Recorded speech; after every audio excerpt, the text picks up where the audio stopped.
Hola Mario, hola José Miguel. Este año os habéis estrenado en este deporte, en natación con aletas, y me gustaría saber qué os parece este deporte.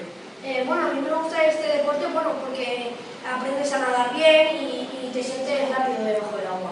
Ya, a mí me gusta porque me gusta nadar y es un poco difícil al principio, pero luego cuando me quedas en tranquillo, pues así lo más fácil. ¿Y qué cambios habéis notado desde principio de temporada hasta ahora? El primer día me acuerdo que lloraba porque no llegaba a la segunda piscina y ahora ya llego y me sobra.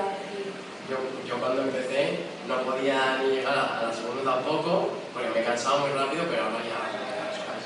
Porque como no salía. ¿Y me podéis decir cuáles son vuestros objetivos que os habéis fijado?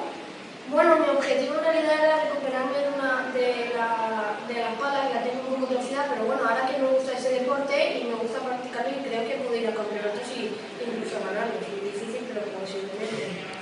Aunque lo que me gustaría es aguantar mucho nadando y cada vez más. Muy bien, muchas gracias y a seguir adelante.